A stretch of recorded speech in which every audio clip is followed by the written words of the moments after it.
fact that we commoners have been the ones who had to clear out people's houses and help cleaning the streets.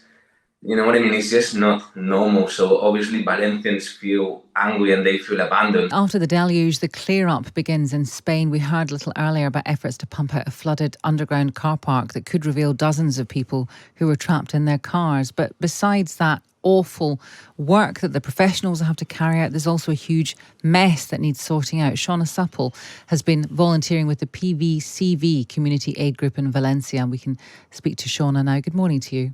Hi, good morning. How are you guys? We're very well. How are things there? What kind of help have you been giving? So basically, I've been working with the PVCV, which is a group that's been organised by the City Council here in Valencia. And over the weekend, they organised groups to go out on Saturday and Sunday. So I was a part of the group that was going out on Saturday. And they had organised a number, I think it was 50 buses, so 2,500 people were able to go out and volunteer. Actually, 10,000 people showed up, which I think is very encouraging, just to see how many people were willing to come together and really just band together in this time. And what I can say is that when we got on the bus and we started driving to the areas, because mainly the most affected areas are on the outskirts of the city, and the silence, you could hear a pin drop on that bus once we started to drive into those areas, and just the pure amount of destruction and chaos that we saw around was just absolutely shocking. So once we went out to the areas, mainly I was in a group that were helping to clear out homes. So we were, clearing out muddy family photos and books and just getting rid of absolutely everything in every home. I saw a pic. I mean, there've been so many awful pictures, which I don't know. Maybe some of us are trying to forget because they were just really, really terrifying. I think is the word. But I saw some photos of the aftermath of people's houses, and obviously everything was just, so they were now, the water had gone, but there was mud obviously on all the floors, and then you could see an actual room on a ground floor level, pretty much all the way to the ceiling, there were watermarks on the walls. So each house, each room had been completely flooded. Yeah, exactly. Yeah, when I was there, the watermark was around at my head. It's something that I think when you see it in person, it's even more shocking than photos and videos. But yeah, it felt good to be there and at least be able to do something. And by the end of the day, we cleared out one building, but even leaving and going home on the bus, you kind of feel like, oh my God, there's so much more to be done. How long is this going to take, Yeah. I also saw some footage of it raining again. I mean, not at the same level, but is it kind of still sporadically raining, or has the weather cleared up? Yeah, I believe that like last night there were some floods. I mean, my husband is here with me. He might know more about that. Like yesterday, we were sent to a village in the outskirts of Valencia. And we were told that because of the rains, we might not be able to return home. So that's how much it's raining right now. But fortunately, we were able to return. But right now, schools are still closed. People can't move on the roads because they fear that this might happen again. And sorry, I don't know your name. What's your name? Your first name? Sorry, Jamie. Jamie? Yes. And Jamie, what about the stuff in the papers that's been reported in the news, the King and Queen visiting and residents being incredibly angry? Do you think that was inevitable, that was going to happen, that they were going to be angry? Well, yes. Valencia feels so abandoned. And here is not really like about what political party you belong to. Like, they have a responsibility with the people. And the fact that we commoners have been the ones who had to clear out people's houses and help cleaning the streets. You know what I mean? It's just not normal. So obviously Valencians feel angry and they feel abandoned. So the only thing to do was actually do something about the situation and help the people instead of waiting 5-6 days before sending over the army, the police forces and everything. And obviously, it's too late now for the people who've died and for the people whose homes have been ruined. But do you think that anger, that message that actually got through to the King and the Queen, do you think that will mean that things move faster, that there'll be more people helping to clear this up and make sure it never happens again? Have you got faith in that, Jamie? Well, yes, definitely. We learn from our mistakes. Like, it wasn't that long ago. It was 1957 that this same thing happened when the river flowed through the actual city center, and the same thing happened in Valencia, and it's never happened again. The city center is completely alright.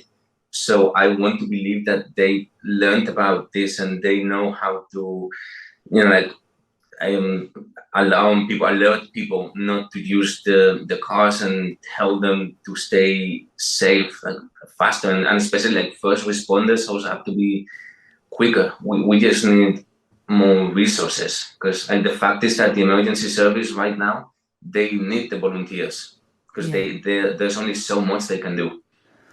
Jamie, thank you very much for that. And Shauna, thank you to you as well. Shauna Supple, we spoke to at the beginning, who's volunteering with a community aid group in Valencia. And there was lots of anger against the King and Queen. The question is, do they help when they show up at places like that? Or do they just make people realise that they've been left for the previous days? The Times has pictures of the King and Queen of Spain this morning. They look shocked at the horrors of the floods around Valencia. Protesters threw mud and chanted murder at the King as he visited the affected region yesterday.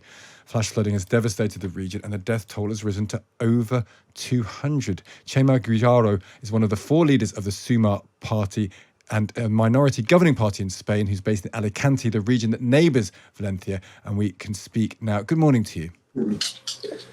Hello, good morning. Thank you so much for joining us. Tell us the situation there.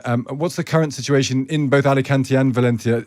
Are things getting back to normal? Are there concerns that more dead may be found?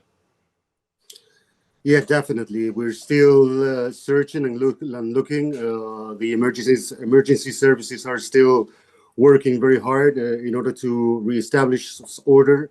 But I'm afraid that they're still finding corpses in their search, in their way.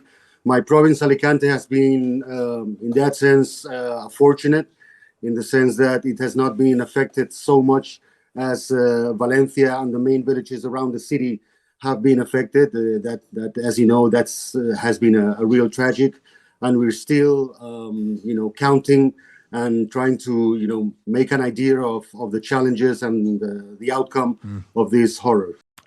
Were the people of Valencia abandoned, do you think? Did it take too long to get them help?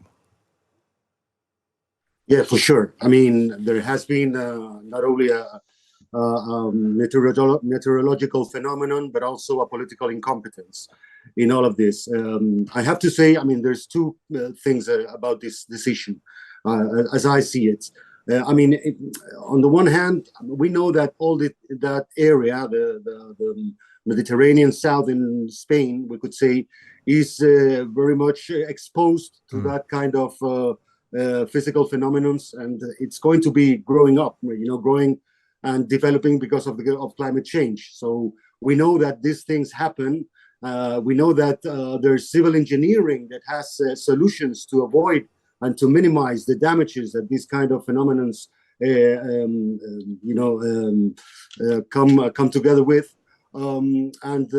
These infrastructures have not been taken into account. I mean, they have not been developed. This should have done over these past 15, 20 years, and not many of that has been done. And so now we see ourselves in this situation. On the other hand, we know that there's in Spain we've got different levels of government. All the emergency issues that deal with this kind of issues are part of what the regional government should direct and should govern.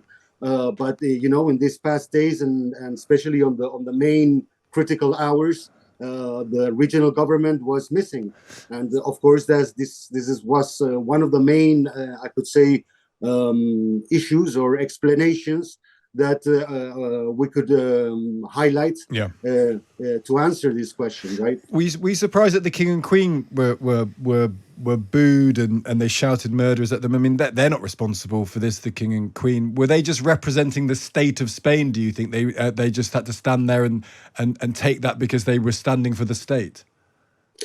Yeah, well, definitely. I mean, Paiporta, the village where they were at, that visited, it's just, as you know, it's the epicenter of this huge storm. It was not only the king and queen that went to visit, it was also the prime minister and the head of government, of the regional government, as I say, Mazon. And I believe that was, some kind of, the state was represented in that picture. And precisely over these past days, what these people have been missing, it's been the state, right? Yeah. So, of course, I don't support any violent acts in this sense, but we do understand that the people in those villages are crossed and are demanding the Spanish state to act. Yeah, exactly right. Txeme, good to speak to you. Thank you for joining us. It's a pleasure. Thank you very much. That's Txeme Guijarro. He's one of the 4 leaders of the Suma party. He's based in Alicante. Sophia's got in touch to say that actually the good thing about the king, I mentioned cojones in a different context, which she says I shouldn't say on live radio as a Spaniard, I think. But anyway, they stayed there and they took it. They didn't run away from the crowd. And the pictures in the paper, if you know nothing about the story, you would say both the king and queen of Spain, they're making firm eye contact with these very grief-stricken people. They look like they're not running away from anything.